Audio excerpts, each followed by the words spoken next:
I'm holding in my hand a microscope that is waterproof, stomp-proof.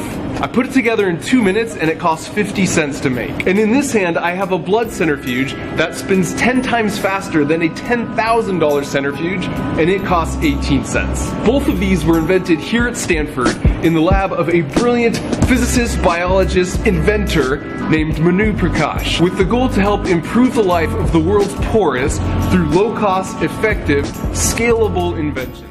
Incredibly, it's believed of the estimated 100 billion people to have lived on this planet, more than half have died of malaria. The symptoms are similar to the flu, and so the gold standard for diagnosis is to take a drop of blood, spin it in a centrifuge, and then look at it under a microscope. Historically, this has been really hard to do in the places that need it most because the equipment can cost tens of thousands of dollars and it needs electricity. These two inventions can diagnose malaria, cost less than $1, and require no electricity.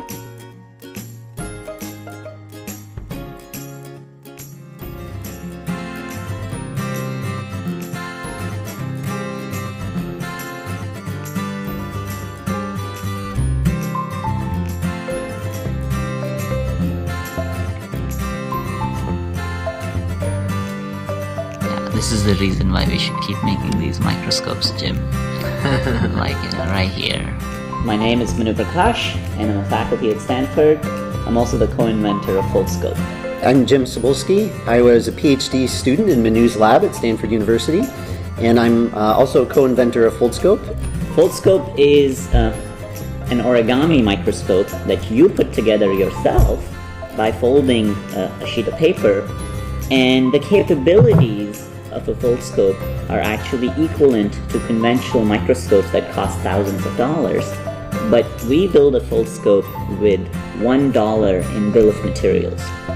We live in a world where a majority of life forms are actually invisible to our naked eye.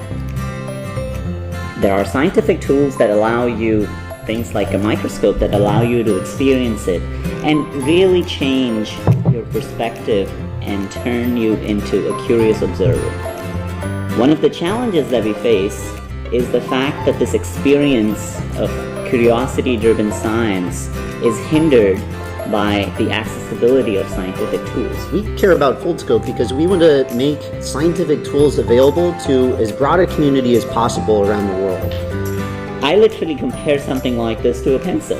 You know, I carry around a pencil, and in a moment I have a thought, you want to jot it down. So very similarly, Foldscope is literally a pencil of microscopy. We built over 50,000 units of Foldscopes and distributed them to people in 130 countries around the world. And we had a great response to that. People posted lots of projects. They gave us emails encouraging us to keep going. So we thought, why stop there? We need to keep going. And so we formed an entity, Foldscope Instruments, in December 2015.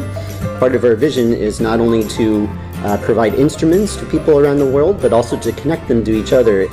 Within the next year, we're going to build 1 million Foldscopes, and we're excited about bringing them out to the community. So if you're a teacher, you are a parent, you are an explorer, you're a naturalist, you're an office worker, or you're a student somewhere, it doesn't matter. All that matters is the fact that if you care about bringing science into the hands of people, we need your help, and hope you'll join us. Thank you very much for your support. You know, the world is struggling with big problems. We have challenges with biodiversity, climate change, health, hygiene, all these big problems. When you start looking at the root of it, actually have microscopic origins. Microscopic things build everything. Foldscope to me is a lens literally into that world. It is built out of origami, so it's a flat sheet of paper you fold together and you have a fully functional microscope in a couple of minutes. It weighs less than 10 grams, and in the end, you get an instrument that can give you 700 nanometer resolution imaging at a price point of roughly $1.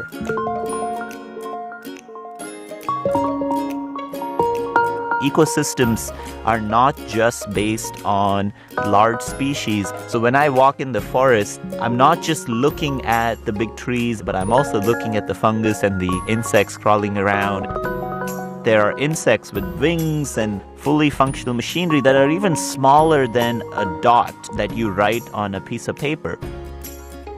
One time I was waiting for my train actually to come, and this very, very, very tiny bug landed on the rim of my coffee mug. I trapped it in one of my slides, and I was absolutely shocked when this insect actually started laying eggs right inside the slide. The resources that were dedicated in that insect just for production for progeny is really everything. That teaches you something a little about why life is so resilient.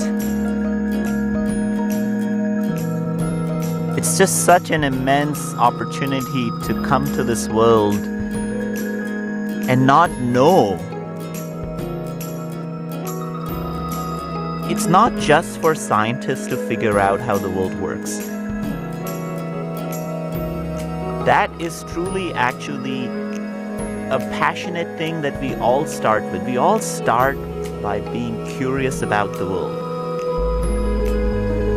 We are born with this, and we really need to culture this, because fundamentally, curiosity needs to be nurtured and kept alive forever. Are really critical. So I went to the lab to talk to Manu's colleague Saad to see how they applied their frugal science philosophy to this typically really expensive piece of equipment. These are traditional centrifuges. These require electricity, and you can see how massive that is. Imagine if you had to carry this on your back if you're in a research-limited setting, Right. in India, for example, where I grew up. And so if you want to do this, you can't use something like this which costs thousands of dollars and requires electricity. And so while we were out there, we had a Foldscope, but you couldn't just take blood or urine or stool and do it. That became the bottleneck. And so the design problem statement that you come up with is, I want something probably less than $1, preferably made out of lightweight materials like paper, so it's easy to carry in your pocket. It should match the speeds of these devices. You think about different gears and mechanisms, and you go into your kitchen and your backyard and start thinking about toys. Toys are a great way. So we started looking at yo-yos, egg beaters, and others have thought about salad spinners. What we found in this Worldly Geek Toy serendipitously is that it's one of the most efficient ways of converting your energy into rotational energy, and that was the From a technical spec point of view, we can match centrifuges that cost all the way from $1,000 to $5,000. But this is a tool that requires no electricity, no infrastructure. You can carry them around in your pockets for a price point of 20 cents. We call it a Paperfuge. It's essentially a piece of paper, and we put in small holders for capillaries that we can fill with blood. And we have standard string, and we take two pieces of either PVC pipe or wooden handles, and then you just pull on it gently. As you spin, the disc is rotating back and forth. It's rotating in an oscillatory fashion. And there's a moment when the disc is stationary, and then it starts to unwind and go in the other direction as you apply a force. With this set of principles, we're able to essentially make a centrifuge that spins all the way to 120,000 RPM and 30,000 G-forces. In the lab, we can separate and pull out malaria parasites from blood. We can separate filaria, African sleeping sickness, separate blood plasma. It is an ultra low-cost centrifuge that's built out of principles of a very old toy, the Whirligig. This is a toy that I used to play with as a kid. The puzzle was that I didn't know how fast this would spin.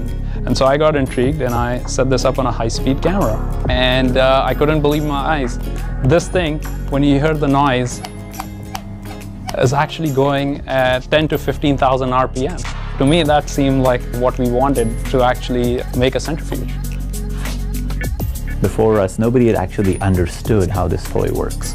So we spent a significant portion of this time truly understanding the mathematical phase space for how you can convert linear motion into rotational motion. And there's some beautiful mathematics hidden inside this object. There is a value in this whimsical nature of searching for solutions, because it really forces us outside our own sets of constraints of what a product should actually look like. The centrifuge is the workhorse of any laboratory, from diagnostics to biology. And if you build a very essential, a key instrument, then you open up to a whole different variety of applications. We just got back from Madagascar. We took the tool out to the field to work with health workers, and we're starting a clinical validation trial on a larger scale to share it with the community and the healthcare service providers, get the feedback. So it's a very iterative cycle. There is of the order of 1 billion people around the world that live with absolutely no infrastructure, no roads, no electricity. So for us, the inspiration is to make the simplest possible tools that do the job well, such that you can get them distributed around the world.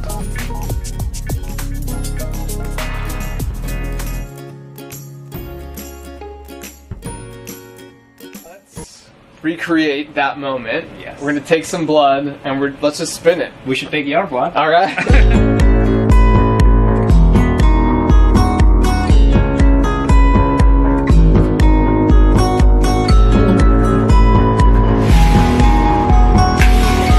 So after spinning only for 10 seconds at 20,000 RPM, you could see my blood was already separating. This is my own blood. I've never seen my blood at this level before. Alright, here we go. That is crazy. So each one of those is a blood cell? What I love most about Manu and Saad is their childlike fascination and curiosity about the world around them. They're also incredibly observant, looking for ways their engineering talents might uniquely help or inspire others. It's a contagious optimism, and it's refreshing.